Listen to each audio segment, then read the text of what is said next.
I don't know if you saw some results there in Ligue 1 in France. PSG had their first game. No Messi, obviously he's gone. Mbappe watching on. Neymar, don't think was watching at all. He wasn't there. Couldn't give less of a fuck. He's off to Saudi Arabia apparently. So it's down to the kids. Asensio, Gonzalo Ramos. Who else? Ugarte. You know, my boys. These, the B team, as it were, left to beat Lorient on their own, and they didn't. They drew 0-0. So not the best start to my Champions League elect campaign for PSG. Not looking good.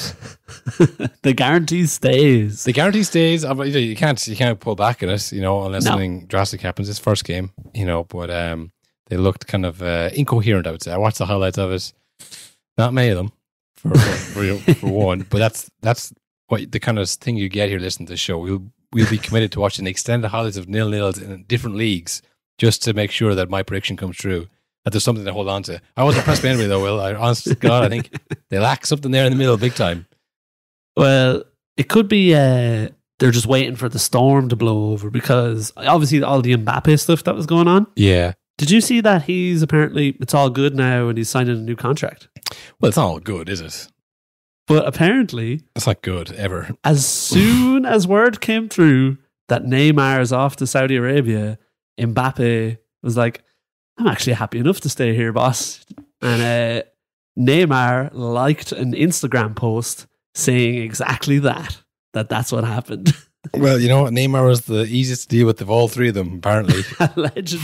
Allegedly from an unnamed coach. That Neymar had the least ego. So get your head around that, folks. So that didn't surprise me that he's glad that someone else who may steal the spotlight from him. I mean, that doesn't surprise me at all. Would you like to hear what Neymar's been offered? Yeah, I think I would. Well, I'll try and understand it, but I probably won't. So it's an interesting one, because this one seems to have more detail than the other offers. Like Jordan Henderson, this much money a week.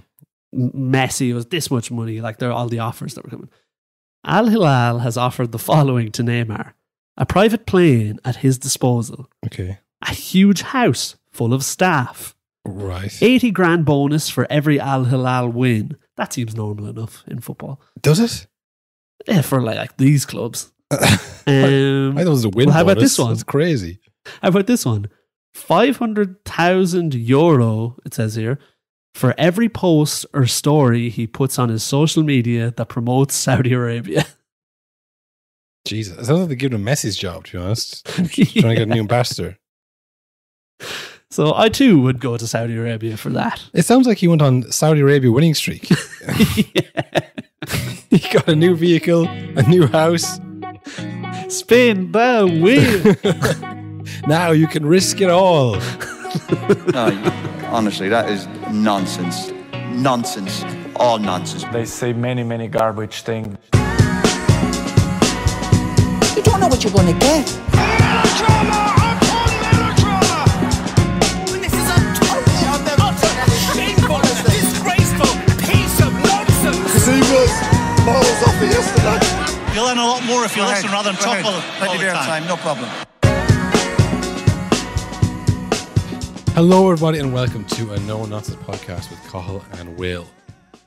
When you looked at the league first, Will, and you said Newcastle was 7th, is that what you said? 7th?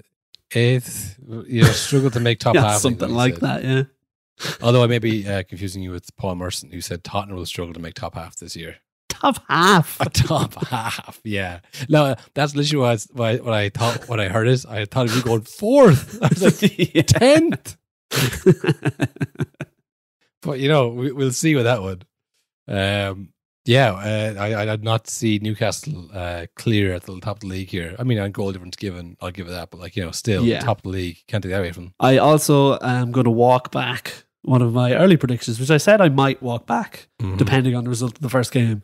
There is no chance in hell of Liverpool or Chelsea getting top 4, I think. That wasn't a great game, was it?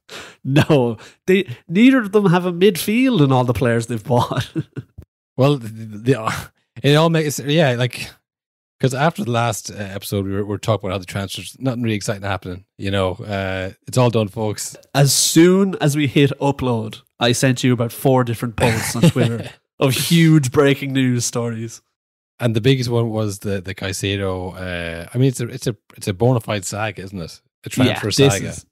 The first gazumping of the summer, I think. And like I say, when we watched Liverpool Chelsea, we're like, oh, okay, I get it now. Yeah, they need something. Maybe it's not him, but I can see why they're getting desperate because neither of these two boys are getting top 4, especially with the way Newcastle are playing. We will see how the season goes on for Newcastle. But yeah, Liverpool did not impress me. No. Chelsea. Look, Chelsea were better than last year. They look better than last year. Look more balanced and. Look, Pochettino over Lampard. That's just better. It's just better. He's got. it's a clear winner.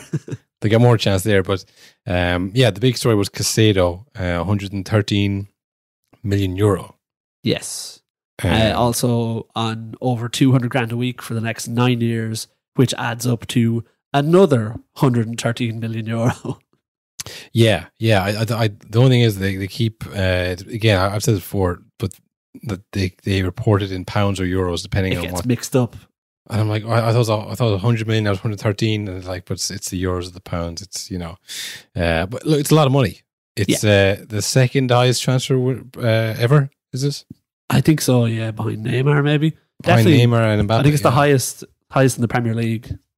Highest Premier League club record for sure. I'm not sure, but I think that's what's being bandied around. 21-year-old defensive midfielder. Well, I never thought to see the day. There is. I might play the clip if I can find it. On the very, very first time we recorded this podcast, I think in the last episode we've talked about before, the disaster.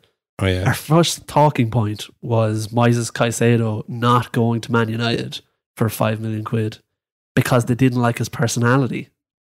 Whoa, years ago, like. Yeah, literally on the demo for this podcast, I talked about Moises Caicedo, and because it was in the news it was like a small news thing that day. What? Yeah. I'll try to find the clip. I'll put it here if I can find it. But it's not insane. Play the flashback music. Yeah. Wait till you hear the audio quality on this. Brighton signed a young lad from Ecuador called Moises Caicedo, something like that. I don't know how to pronounce it. But United were linked with him at the start of January. I watched a lot of videos on him and I was like, oh, he looks excellent. I can't wait for United to sign him. So now I'm very confused as to why that happened. But apparently he's gone to Brighton. And he looks a savage player. But I saw on Sky Sports News there earlier, whatever expert they had on talking about the transfer. This is a direct quote from him. He said, I have no doubts about the player's ability. My only questions would be him as a human being. Oh, fuck. Because they're saying he won't adapt to the league well or living in England. But I was like, that's a weird way to word that. Pretty much being like, I think he's a bit of a shit person. Maybe it's lost in translation. Who knows? I mean, it seems kind of he was an Englishman. It was like one of the Sky Sports. Yeah, it was one of the Sky Sports people. Wow, young Colin. I have so much to warn him about. Don't go to Greece, you fool. That's mad. Yeah, and it was only this last January that Arsenal went from for like 70 mil. And then Brian said, no, we'll get more than that. And Arsenal said, yeah, you know what? Good luck to you. Yeah. Well, luck has been on their side and they got a massive transfer fee for him. Listen, I think maybe we're assuming that people know. If you don't know, he was going to Chelsea. He was linked with Chelsea. They were the ones who could offer the wages on the contract that was too long and, all the things in the player's favour. Liverpool, meanwhile, Liverpool were incrementally upping the bid for Romeo Lavia. Yes. And Southampton, I'm assuming, getting a bit annoyed, being like, no, 50-5-0. We saw how much Fabinho went for. And that just wasn't working out for them. And they, for whatever reason, on principle or finances, well, not finances, obviously, but on principle, they said, we're not paying 50 for him. Not for that lad, He's not worth that. He's only 19 for Christ's sake, He's unproven.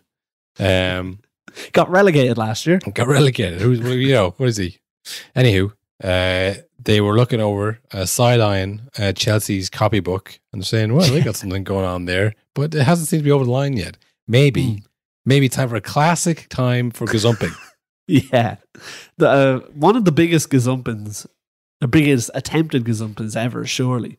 I've never seen a deal that big. Just whoop in and take it. Because it was like, Arsenal offered 70 odd million for him, so Chelsea were like, okay, we'll start at that and we'll kind of 80, 90. Liverpool went 110 on the table. And look, it worked to an extent that Brighton said, yeah, that's way more. This is what I always thought, Will. Like, say, with Lukaku going to Chelsea or anyone's in the previous time, you can say no if you want. Yeah. Caicedo has called a lot of people's bluff over the years. It was like, look, when the clubs put you up for sale, you got to go. I was like, no, you don't. Yeah. You can obviously just say no. You can say, I don't want to go there. And then they can't buy your contract. They don't own you. So you can just say no. And that's what he said. He said, no, I don't go to Liverpool. No Champions League. No guarantee they'll get there next year. Why would I go there? Yeah. Now, Chelsea, you might say no guarantee either, but certainly more money. Exactly. For him. Guarantee career for him for the next 9 years. Yeah. And it's one of those things, so many life after Chelsea stories, you know? Exactly, yeah. It could be a support group at this point. So you go there, make a lot of money. You're still in your early 20s. You know, you can go to wherever you want then. But that's what that happened. That's how that happened. And Chelsea have secured him today, I think. There was talk that he was going to be unveiled on the pitch before the game. That would have been so good. That would have been, football heritage, really, wouldn't it? Yeah. That would have made it maybe a better game, perhaps, you know? Yeah, a bit more on the day. It seemed like they were both had huge Caicedo-shaped gaping holes in their midfield. Yeah, now I hope that was Caicedo's representative saying, do not do that. Listen, Caicedo. He's been through enough this week. Whether they said to Chelsea or they said to Caicedo himself saying, all right, put it off another day. I implore you, do not walk out on the pitch holding the Chelsea scarf anyway, and don't do that. That's going to be bad. You have to pay that 2 years a year twice, okay? Don't start off with the rivalry of your own making, okay? You might go to them next year still. Yeah, like that. We want to keep our options open also. So, so I think, that was put off another day for no reason other than do not parade me in front of the Liverpool players and the Liverpool fans. So, one of the most surprising things, I don't think I've ever seen this in a transfer window, is the manager, Jurgen Klopp, coming out and saying, yep, we have an agreement with the club, it's done. Usually it is. Like I said, usually it is. No, first and foremost, I got told that I can confirm that the deal with the club is agreed. Whatever that means exactly in the end, because we want the player and not any kind of agreement. We'll see that. What did change? We are a club. We have not endless resources, so if we didn't expect a couple of things happening in the summer. That was the thing. It was we talked about the here we go economy earlier on, and like it's so important to be the first. It's like it was like the stock market, like buy, sell. You know what I mean? It's like wherever you get a hint of a news, like you act on that straight away and print it. And like by print it, I mean tweet it. So it means nothing. Like there's no ramifications of it. We're not going to stop buying your newspaper. We're not going to stop unfollowing you because it's all blockbuster stuff. We just want screenshots of the group chat anyways. That's what we're looking for. I've definitely put fake screenshots into the chat without knowing before. Never any repercussions. Now that they're not verified, it's impossible to tell. Yeah. So yeah, like it was he was going, he's not going, and then eventually it was like, I think Liverpool have lost this one. And now I'm seeing more reports today where Liverpool are back in for Lavia, like presumably with their tail between their legs. 60 million. You were right. You were right. Here's 15 million more than you asked for. Can you imagine being the Southampton boardroom getting that call, seeing the number and going, lads, it is them. It's them. Here we go. Well, Will, what's the crack? How you been getting on? Hope you're keeping well there. Yeah. So listen, are we any closer on the Romeo Lavia? Are we still far away? Are we still... what we were last? 47, 8 million? Is that what we were last? Hello? Just hang up and send an email. I mean, coming back in with 60 is so funny because you've obviously announced to the world, we have 120 million in the bank. 110, and then you have to go back and say, what were we, 40? 60. It's 60 now. Yeah, that's fair. Yeah, all right, well, at least that's done. Yeah, well, that's our solid thoughts. Lavia also obviously watched the game and thought, I'm not going to save that team. I can't. I'm 19 for Christ's sake. And also, Liverpool were looking for you. You're aware of this. Your representatives are aware of this, so you're aware of this. And then they'll cut you loose and go, we're going for Caicedo, who's again 21, not much more proven than you. No, he's just a year ahead of you in the Premier League, it seems. And then they announce it's done, and then he says, I don't want to go to that shit club, whatever way he worded it. And then they're back in for you, and we really want you. It's like, no, you don't. Like, I know you don't want me. Do you know what I mean? So he's turned them down as well, apparently. He said, I also don't want to go there. I want to go to Chelsea with Caicedo. Chelsea said, hey, we'll buy anyone. We'll sell you to a year. We'll sell you a year to Saudi Arabia if it doesn't work out. So it's all good. What do we care? Here's a question for you, because you mentioned the here we go economy. Yeah. Do you think the Romanos and all that world have made this transfer market even more insane? As in, because now Southampton, they know every step of the Liverpool Chelsea deal as it happens live. Yeah. So they know all the figures. So then they can easily go, I saw Romano's tweet, you offered 110 million. Whereas back in the day, it's probably all done over the phone or over the fax, which we know from the De Gea deal. Yeah, we know that over from the De Gea deal. So yeah, I wonder has he impacted the game more than we realise? I think he may have fucked it now this year. Yeah, I think so. He's had a lot of L's. Well, if you you're saying that we all know, Southampton know every step of the way. If you're Liverpool now next year, okay, we can lock this down. Let's keep this in between. Let's keep this in house. I don't want any leaks going and things being announced and players getting wind of things. You know what I mean? Know, what was the other one that Romano got wrong? The Gardival one, where obviously he had such a good source that he got it so early that it put the deal back, because Leipzig, why are you announcing this? We're not announcing this. Well, why is it out there? Because it fucking is. What do you want me to do? You know what I mean? So I think clubs if City had lost Gardival, it wouldn't be the end of the world. But if they'd lost that over, they're not speaking to him anymore. something being leaked, they'd say, okay, right, no more only people I know in the room anymore. Yeah. Everything is locked down. We don't want to lose transfers over journalists trying to get money on X. Do you know what I mean? We can't have that. I'd say Liverpool are raging. Why is everything we did being leaked immediately? Liverpool were over the last few years they were the peak of transfer windows. They would do deals in the first you'd hear of it is the players signed, Fabinho and lots of deals like that. Yeah, but it seems like this year they've just totally lost their way. Yeah, I don't know how it's getting leaked. Maybe agents are getting kickbacked from journalists, getting that X money to them. You know what I mean? That's a big brain conspiracy right there. Because what else would be fueling this immediate information being directly, communicated to someone who's on Twitter who's going to post it to millions of people, and then ruin the deal. If because it'd make more sense for someone who's involved in the deal, who's making money off the deal, to make the money. But if you're also making money on the side, maybe you can get the best of both worlds. I don't know, but I think this. I'd be surprised if this ever happens again.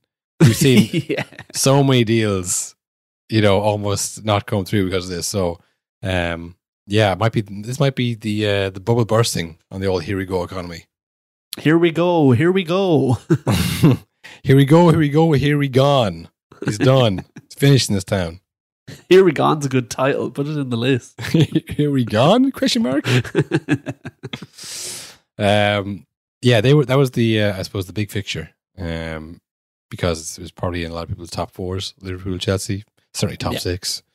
We worried about Liverpool's midfield. And then we saw Gakpo lining up in midfield, along with 4 other attacking players. I was like, oh. The 406, as what we know mentioned. 406, yeah. Will they sign anybody else to cover that space, I think, Will? Well, who's out there now? Because if they've lost Lavia, and that was their plan B apparently, then I don't know who's plan C. Yeah. Like the season started. Who's selling players now that aren't already players who've been on the list and they're trying to get rid of all summer? Yeah, players who've been frozen out their respective squads. You know, yeah, just what you want coming in. Yeah, not the type of person you want to shore things up. Troublemakers, no preseason, bad attitudes. That's what we want in our team. But it does look like. I mean, I know Curtis Jones and Harry Kane came on. It feels like we've been waiting a couple of years for them to make the jump. They might have to do this year, or else Liverpool might be in big trouble, I think. Yeah. I don't know. We'll see how it goes. But what do you think about Chelsea? Are they looking all right? Enzo Fernandez looked really well. And I think with Caicedo beside him, that is a good midfield, I think. Yeah. But it's just this thing of like, they're signing Lavia as well. Mm-hmm. And it seems like the signings haven't stopped. So it's the exact same as last summer, where it's like, do you actually want these players? Or it's just that they're available, you're stockpiling. And then it leads to the exact same problem you had again of there's lads changing in the car park outside because the building's full. Yeah, well, you can only register so many people on the squad, can't you? Yeah, exactly. So as long as they're not over that, they should be able to manage it. Like last year, they had too many players. Like, same as Nottingham Forest, that released a lot of players as well when they signed too many. You know, but I think I think Chelsea do look a bit more structured. Again, Poch has some idea in his mind how he wants them to play. He's had a bit of a preseason with them, so I'm sure he's probably picked his like 18 lads he'll use all year anyways. Do you know? Yeah, and unlucky that Nkunku, their starting striker, got injured right before the start of the season, so that surely throws everything out. I'm sure that's exactly what they were working on all preseason. Yeah, but I'm sure there's a few 3 weeks left now. I could see if you want people going out on loan. We saw Kepa Arrizabalaga go on loan to Real Madrid today or yesterday. To where? What club? sorry, to Real Madrid. Yeah, that's insane.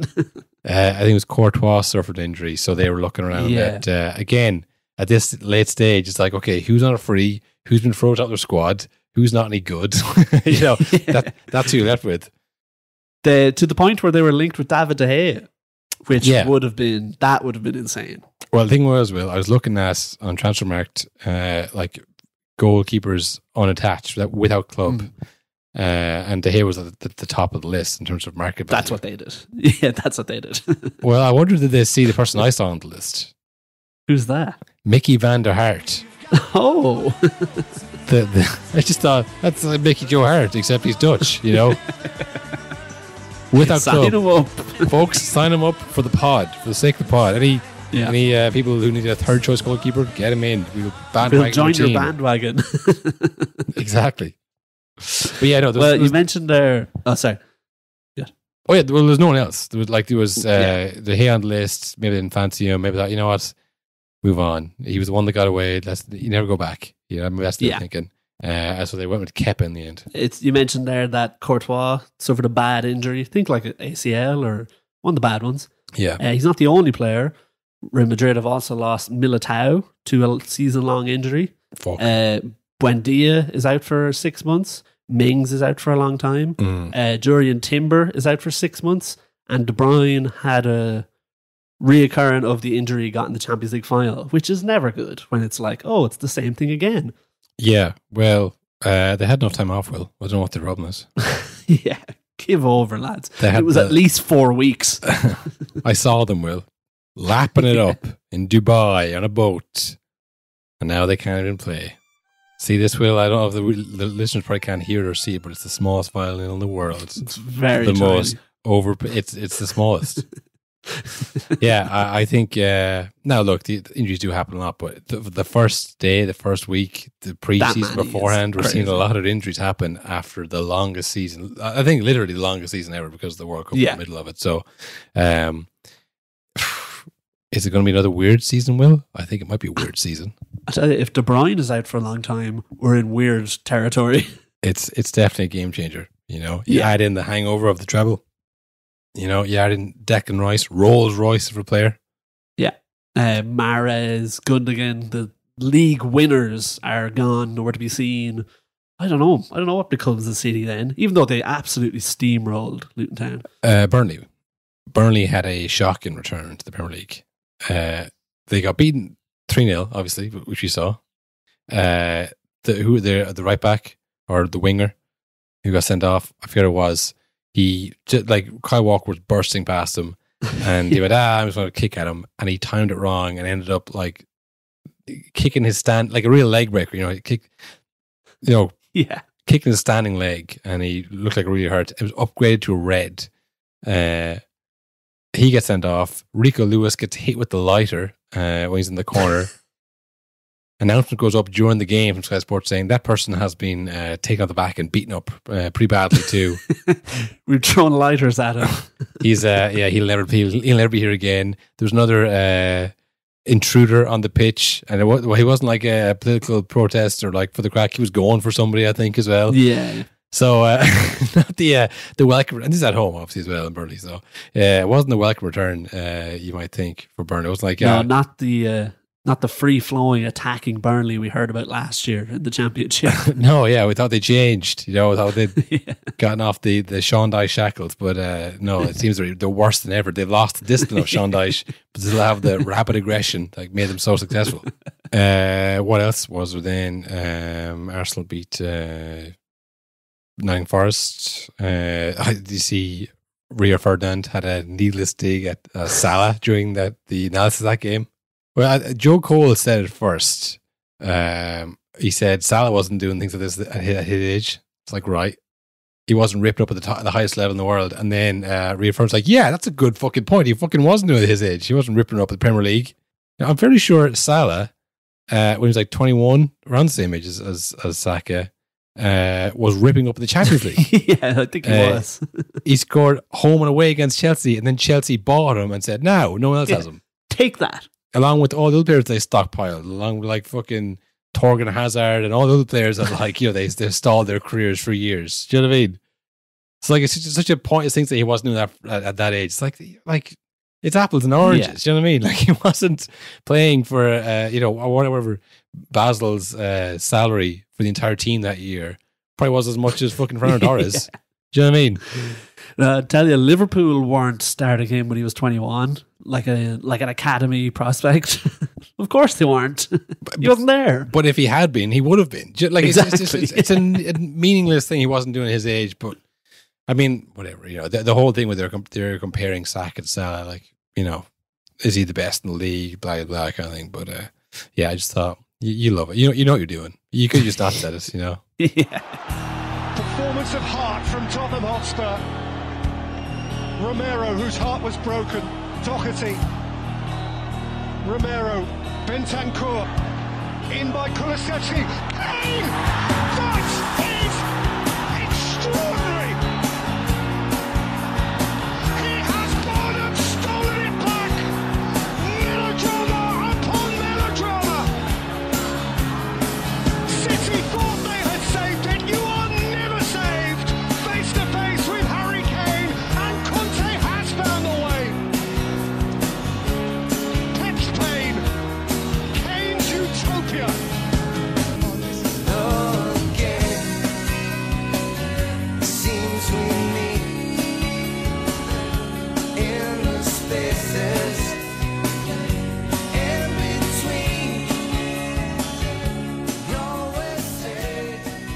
Harry Kane, we kind of blew by the transfers there without mentioning Harry Kane. It happened. The finale of the longest running saga in no nonsense history. Yeah, will he go? Will he stay? Will he win a trophy? Will he get a statue? It wasn't done. It was kind of like Bayern were inching up or not getting there, not given the number that Daniel Levy was saying. And then they offered, I think, 110 million. Yeah. And this is how I read it, Will. This is how I read the situation. Daniel Levy said, I'll accept this, and I don't think Harry Kane will want to go. Yes, that's exactly what happened. Harry Kane heard that, you know what, we've actually accepted, you're allowed to talk to Bayern now. And I said, right, I'm getting the car, I'm heading to the airport. whoa, where are you going? And Daniel Levy said, okay, let's see how this plays out. Yeah. And then, from what I read and on Twitter and other places, Daniel Levy, through sheer power of will, managed to cancel Kane's passport somehow. Like I said, he had revoked permission. It's like you can't do that. Do that. If you accepted the bid and gave him permission to talk to the club, you can't take it back. You can't say, no, I've revoked your permission to go to the. But Harry Kane being just like, again, I think he's thinking of this like statue and like club legendary status. I better not go again because he'll spin it. I know he'll spin it saying that I forced my way out in the end. So Harry Kane pulls over his car and goes to a family friend's house near the airport. And he's sitting there drinking tea, probably making chat. Like, you know, have you seen Uncle Ian there? Have you met him recently? I think he lives in I think it's South London. Meanwhile, sweat pouring from his brow, looking at his phone. Like, no, I think Charlie met him a couple of Christmases ago, but I haven't seen him now in a while. I usually work when he's around, so you know, I know the football, the weekends, exactly, and the week. So I don't really get to see him. Was that my phone? No, I thought. Oh, sorry. Nah, Type of my phone vibrate. That was Daniel. Let me know if I could go. And this went on for hours, apparently. Harry Kane waiting for permission from his daddy, the biggest bastard in football, Daniel Levy. He was going to go back on his word a second time. What about the gentleman's agreement? Poor Harry Kane. Stop trusting Daniel Levy for anything, honestly. I'm glad he's out of there. He's a bigger man than me. I would have forced my way out long ago. I would have downed Tooled after the first time he screwed me over. Yeah. He stopped him going to Man City. Imagine how good his life would be. He's got a rock solid mentality to not worry about that every day. I think about it all the time. Yeah, I'm Haaland. I could have been Haaland. He came second last year with Tottenham in terms of the goal scoring, and Haaland, just obliterated the record. That could have been him. Anywho, let's not think about that, Harry. Let's think about where you are now. Bayern Munich. He eventually did. He did it. He really fucking pulled it out of the bag. Yeah, he eventually, I think, what came out afterwards that Daniel Levy rang him and said, listen, we'll offer you anything you want. And Harry said, listen, man, it's getting pathetic at this point. Can I just, leave it out? He got on the plane, signed for Bayern Munich, and filmed the promo video. He did the shirt signing 2027, I think he's there for. Didn't rule out breaking Alan Shearer's record. It might come back. He's not far off. Isn't it 50 goals, 40-something goals? 48 goals, yeah. So if he'd stayed now, he would have broken it in 2 seasons, I would say. Yeah. As it is, he comes back in 3 years' time. Maybe it might take 4 decent seasons, maybe. It's hard to know. It's hard to know if he can continue this level, but you'd imagine he won't be scoring 25 goals a season in 5 years' time. Yeah, I don't know. Look at Lewandowski. You never know. But yeah, that's true, actually. We'll see. You saw Alan Shearer posting his crudely made photoshops on definitely done by himself, like he said. On X. I was thinking about this. Either he makes those photoshops himself. Yeah, have a Photoshop, anyone didn't see it, of him photoshopped onto like a pilot beside a private jet. Yeah, crudely done. And he was like, on we go, Harry, or like I'm going to fly him there myself kind of thing. Yeah. Which it's very like disrespectful. It's just weird. It's like just weird. If you want to go to, I'm pretty sure it's still up. If you want to go to Kobe Bryant's Instagram, I think his last post before he died in that helicopter was congratulating LeBron for continually moving the game forward. I think he broke one of his records. Alan Shearer is like, fuck off. Yeah, she's like, no, it's my record. It's all I have. And like I saw, did you see Jimmy Greaves trending on Twitter? No, never good when that happens. People are talking about Harry Kane and the 1993 start. Yeah, exactly, because it's he has like 500 and something odd goals in the post-war to 92 thing, but that's just, it's moved on because it's now the 92. I remember Gary Lineker talking about that years ago, saying that like we always used post-war when he was playing. Because like you have to start at some kind of relatable thing. Yeah. Previous to that, like everything was so different, and it's like again, you go from like the 60s, 70s to the game now, like it's so different. So there's always been some kind of like level, a reset like, point, like a reset point. Like Jimmy Greaves was alive for years, hearing that he didn't hold any records. You know what I mean? Like that, he just like whatever fucking like. Dwight York and Ashley Cole are the top scorers in Premier League history. It's like, well, I guess so. But if you want to, no. 600 goals and they didn't mean anything, Jimmy. yeah. So like, it could happen to you, Shearer. You know what I mean? So I mean, I'd cool it down on the whole I love my goal record, you know. But I feel like it's mentioned every time it's on TV. On Match Day, they mention the records because he's on a lot of record lists. But like he always tries to act humble about it. But like he's just blowing that out of the water now because like, well, you're not humble about it. You care very much about it. Yeah. Look, Harry Kane is gone there. He hopes to have the best of both worlds, where he wins trophies at Bayern Munich, comes back, knocks Alan Shearer off his fucking perch, and then has a successful match day career as a bantering man with Mick Richards. I mean, if he does that, he's like one of the best players of all time. That'd be insane. It'd all be worth it. It'd all be worth it, you know? He was very close to doing the classic Tottenham transfer move of immediately winning some form of trophy his first day away. But he came up short, unfortunately. Yeah, himself, Kim from Napoli, they signed him, Bayern Munich did. They're on the bench. I mean, look, they're Super Coppa, which is the Community Shield. It means about as much to them as it does to Man City, I suppose. So, he came on at 60 minutes, didn't manage to turn around, but look, if he won that, they would have said, nice one, Community Shield, go fuck yourself. Yeah. When he loses, like, you lost the unlosable trophy. So I'd say he's just happy to be rid of all that shit, to be honest. Yeah. That's the biggest thing. Happy rid of all the fucking, people who just love to take piss out of him. Oh, yeah. His Twitter is going to be full of German people now. What does he care? It's not going to be the old sticks he used to get beaten with. Well, look, it's either Bayern Munich or PSG for the Champions League. We all know that. Yes. Everyone's talking about it. Real Madrid are racked by injuries. Barcelona not looking too great either. No. They drew in the opening day.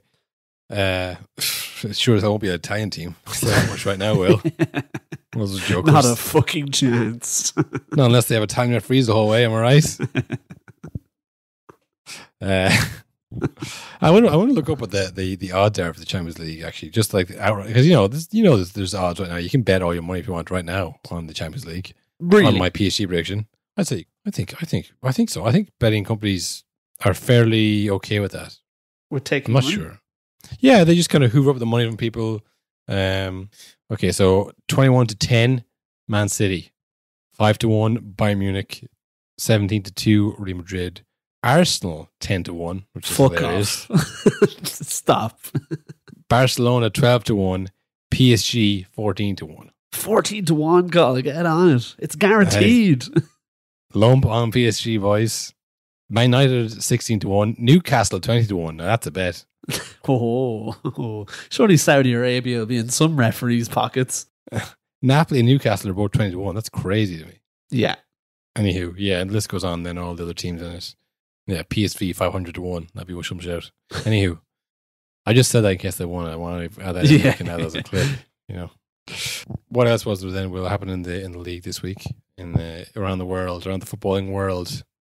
We got breaking news from the past as well. Oh yeah, breaking news from the past. What's the score, Will?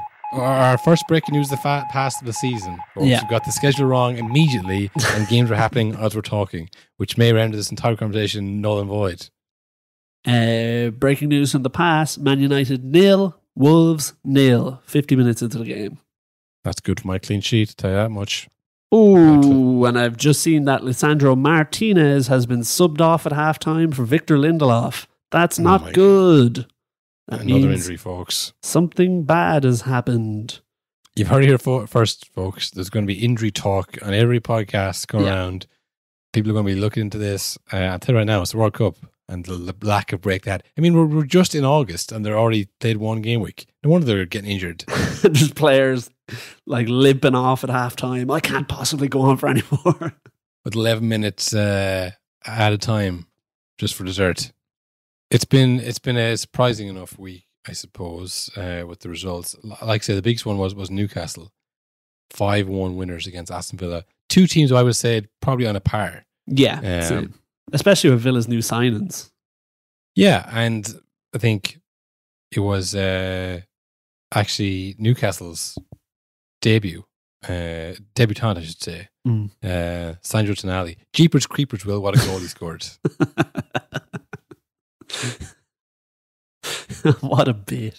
What a bit, huh? He scored the first goal. He was one of the not the only debutant for Newcastle to score a goal. My man, Harry Barnes watch, folks. It's back. Harry Barnes watch. I'll get some music for that. Make sure you pay for it. Woo, woo. The Harry Barnes talk. Harry Barnes watch. A goal assist for Harry Barnes off the bench. That is crazy. Now, I was very impressed, Will, with Almiron and Gordon. Because I didn't watch a lot of Newcastle games, but I would see every week for a period there. Almiron scored again. He does it again. Yeah. You know, I was like, Jesus Christ, this guy's good. Yeah, Harry Barnes with a goal and assist. And like I say, Almiron and Gordon were really, really sharp. You could tell that they were like, this is a big game for us. We have to play well here. But they both look really, really good. And then you have someone coming on, scoring and getting an assist. They look strong, Will.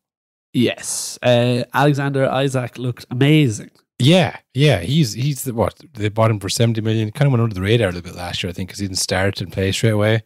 He was injured for a lot of the season and kind of was only coming into his own as the season was wrapping up and no one was watching Newcastle anymore.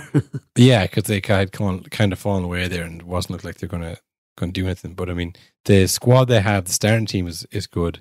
But then two subs come on and score, and it's like Barnes and Wilson came on together and they look like they've been playing together for years. They're just like linking up for loads. They had a few chances where they could have scored more. Like I say, they had they had Wilson. Who else? They had Livramento, who they also bought off the bench. Longstaff, Jacob Murphy, who's like a serviceable like squad player. And then the starting team very, very strong. I mean, the midfield of Tonali, Guimaraes, and Joe Linton. And it's funny to put Joe Linton like ironically in a team that's good, but like that is so good. He's turned it all around. That's a really strong midfield. The back line was solid with Schär and Botman as well. Pope is a really good shot stopper. It's a really strong team, and they have a bit of depth as well. Is this? Have we got it all wrong here? Newcastle going to do it? They're going to make a push for this.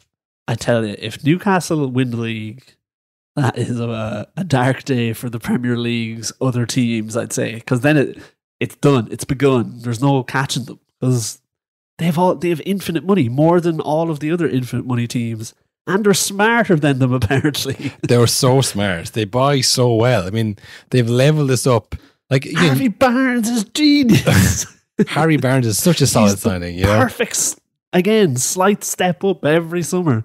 Yeah, he's a slight step up from San Maximin, and that he's just a bit more consistent, a bit less injury prone. You know, it's perfect. It's perfect. Even Sandro Tonali, you know, it's like he's not fucking Jude Bellingham. They could have bought Jude Bellingham. They could have paid him the money. It could have been the Jude Bellingham show. Yeah. But it's not. It's the no one show. It's the no one show. That's it. You know what I mean? They got that they couldn't afford. They were outbid by Real Madrid. Like, yeah, right. We don't want Jude Bellingham. Not yet. Yeah.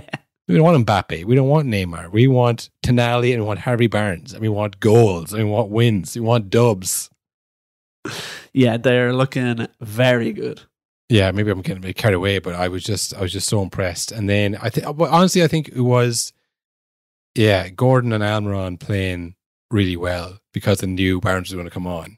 Yeah, exactly. It was like, it's so hard to kind of generate that competition in the squad because there's usually someone who's just like, I've been the best player of my entire life. I'm not worried. You know what I mean? Yeah.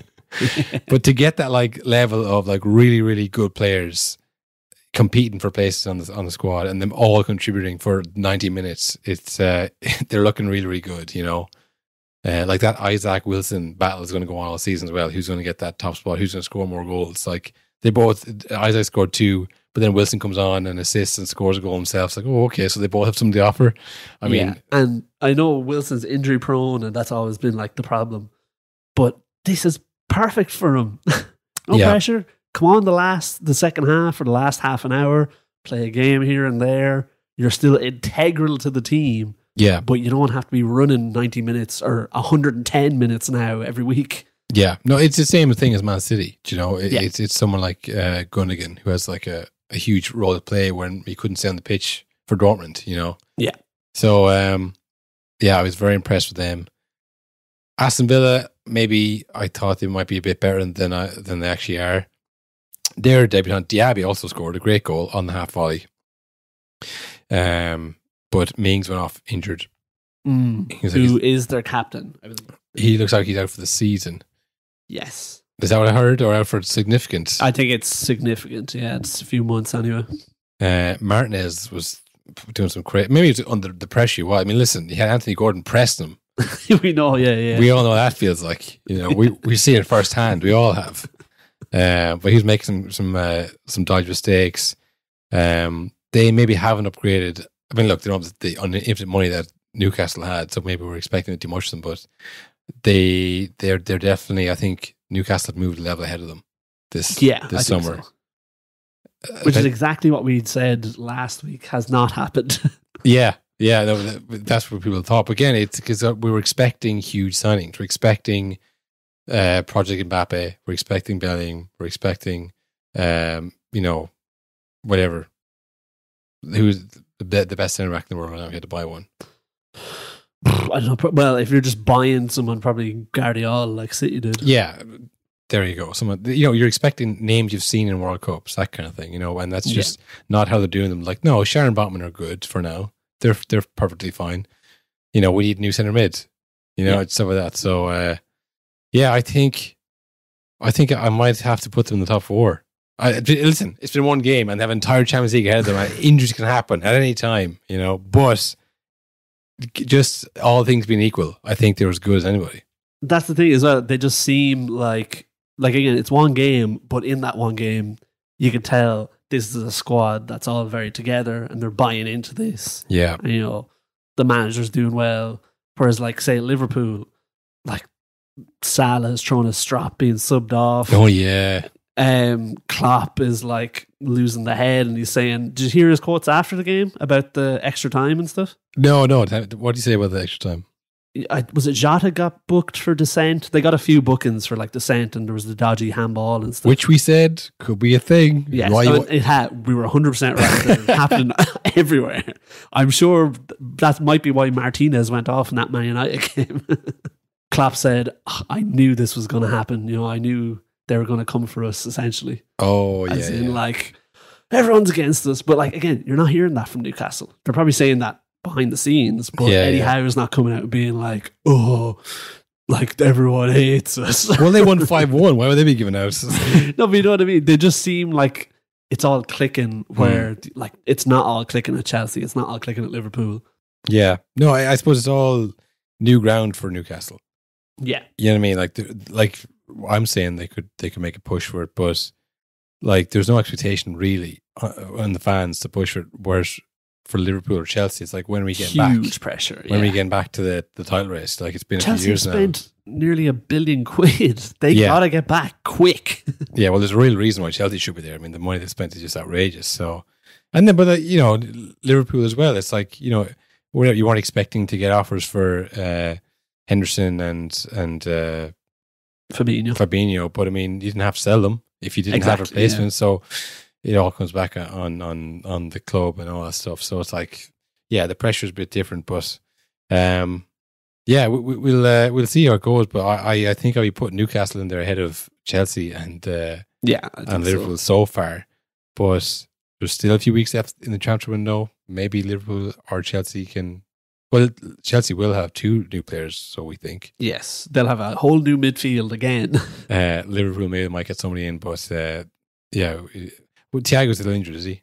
He's injured, yeah. Yeah, so they need something coming in. One Irish story. Well, there's a few Irish stories, Will.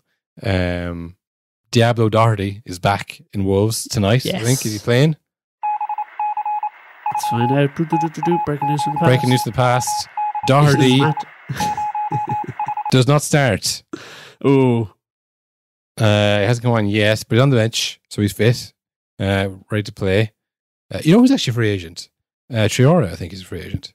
He's gone to Fulham. Is he? I saw Tony Khan tweeting about it. Nice. He's too good. Too good to be on too good to be a free agent. So he's back at Wolves. Nathan Collins, of course, left Wolves. He's at Brentford. Didn't have the best day against Spurs. He managed to keep Romero on for that first goal. A concussed Romero. The ball hit him so hard he concussed it. That was amazing. If you look at the replay, his neck whipped around. Yeah, but the best Irish star, young Irish star at the moment, Evan Ferguson. Yes, had a great game. And good for him, because obviously Brighton have got João Pedro in as well. Yes. Evan Ferguson didn't start, which raised a few eyebrows, like, that's not good. Yeah. He came on, and his last half an hour of the game was probably his most impressive outing yet in the Premier League. He was really good, all over the pitch, scored a goal. All the pundits were gushing about him. I'll play the clip of them talking about him. Young talent. Ferguson, João Pedro, and Adingra. That was outstanding today. All scored on the score sheet today, 21 and under. But Ferguson's going to be a real star. He's a super. There's something in his play. He's so mature, the way he links up, the way he takes his chances. Everything about him, I love. He's a natural goal scorer. He's natural. Goal scorer. 18. Yeah. 18. If you were Spurs now, you've got to replace Harry Kane. Would you look at him? I love everything about him. What I've seen and the hold-up play, his desire to get in the into the box, his strength, very impressive. I shouldn't say that. Sorry, Brighton fans.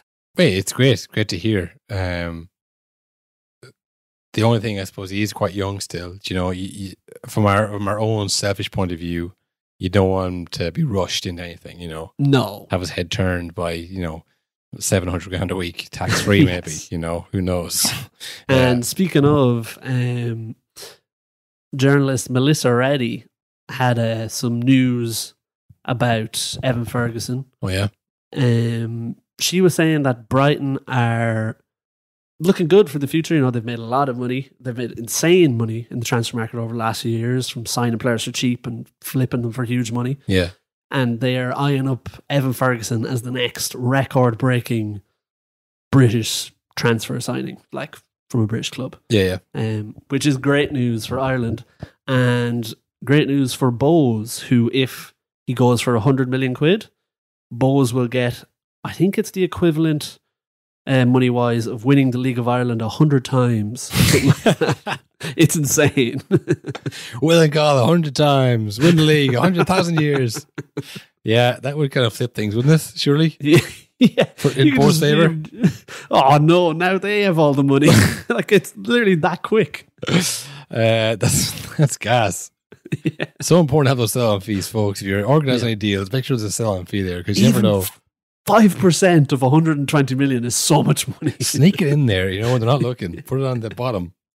Because it's 20% sell-on clause, and they're probably buying for like 10 grand.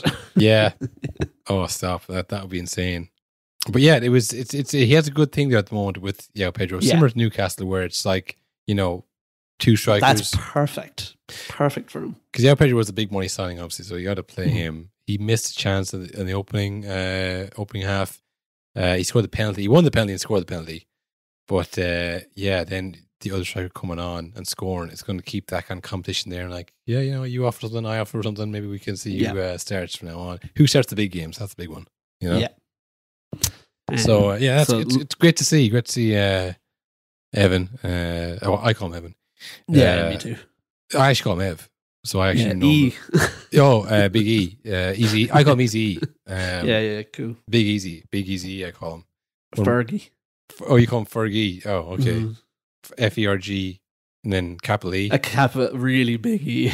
Yeah, I call him my boy. Just call him my boy, and he knows when I talk to him. So we're friends. And it's good to see my boy doing so well. Do you think he goes to a big club next summer, or does he have to have 2 good seasons? Or he's had half a season that's been pretty good. Again, it's always linked with not linked, but it's where he is right now. It's framed as like a great season for 18-year-olds. You know what I mean? Yeah. He hasn't a great season as a say for if he were bought at 24. He was okay. Do you have to have 2 good seasons as 20 plus goals a season to get bought to a big club? Because if you're spending 100 million, you want some kind of guarantee. There's no guarantees, obviously, but you know what I mean. This is the thing. I think seeing United spend 70 million quid on your man Haaland, who had He scored more than Evan Ferguson, but like I would say a similar enough season. Because there were so little strikers available. Yeah. I mean, if Chelsea need a striker, they're not going to care about how long, guarantees. They're going to say, who's out there? Who can I take? What little club is going to give me their player for 100 million quid? Yeah. So I think as long as they don't bring in any transfer cap rules, which has to happen soon, surely, I think Evan Ferguson has a lot of money in his future.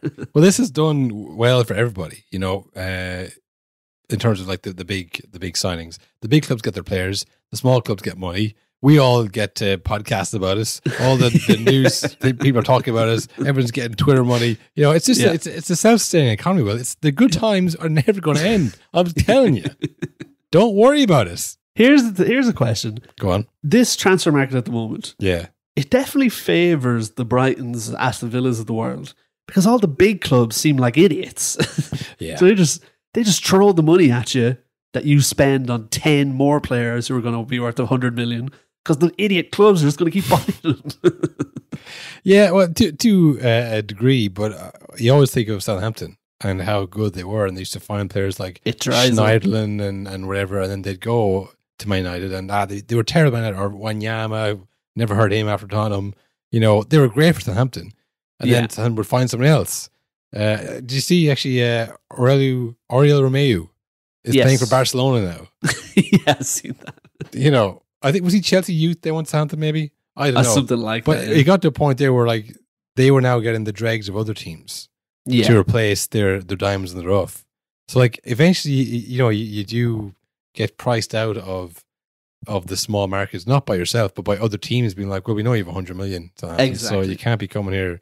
If Brighton comes knocking, you're probably like, whoa, this player's probably worth more than we expected.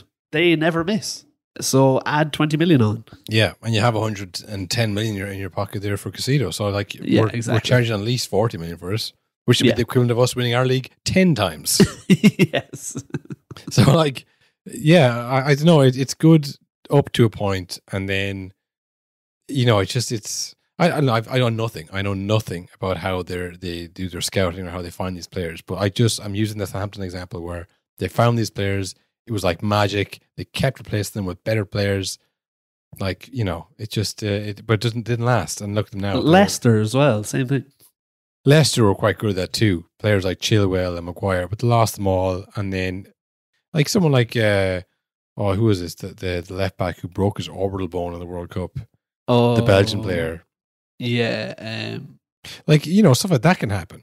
And like, okay, now you found your diamond rough. You haven't sold him for somebody else. He just, they can lose form or they can get injured. And now what?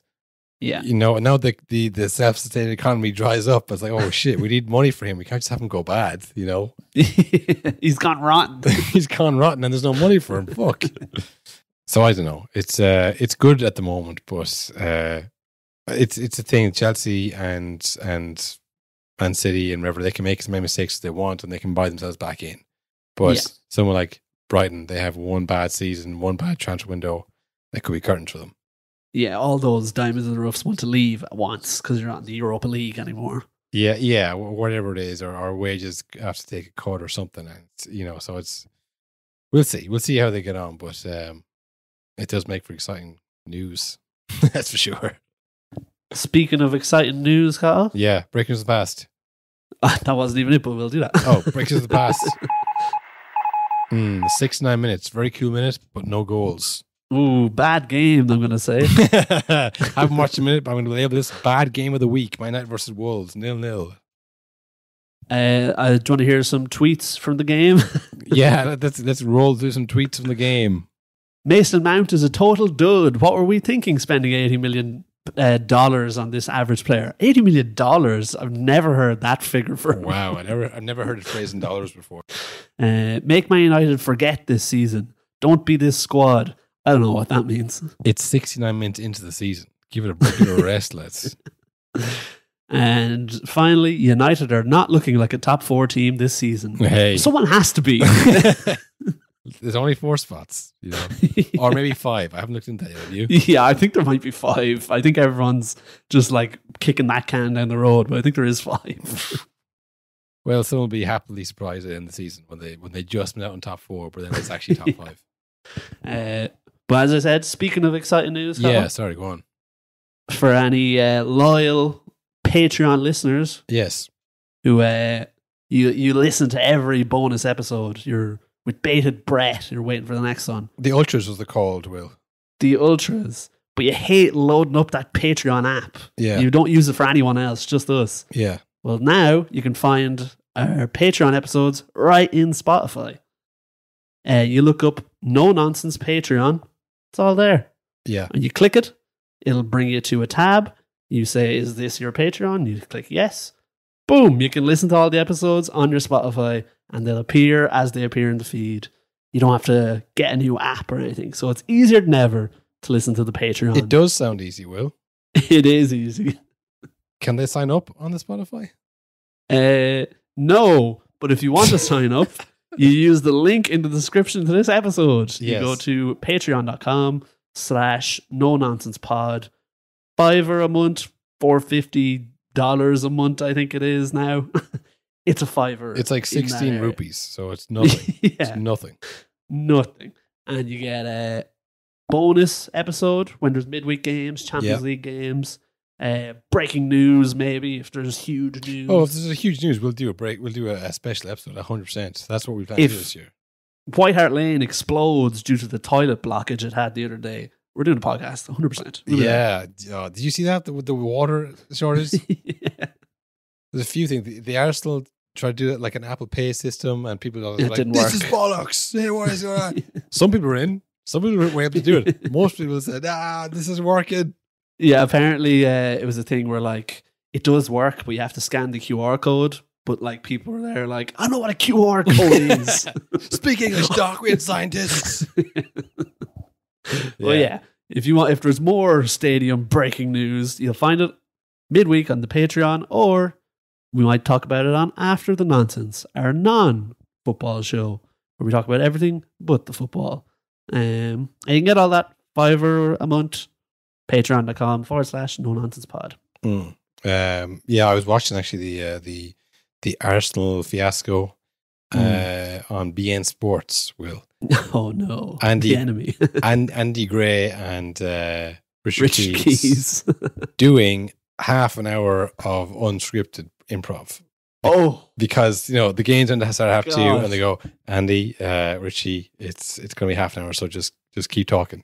Oh, fucking hell. Andy Gray is standing there. He's like, just let them in. That's what I do. Open the gates. And then Richie Keys like, you can't do that. You can't do that. Why would you do that?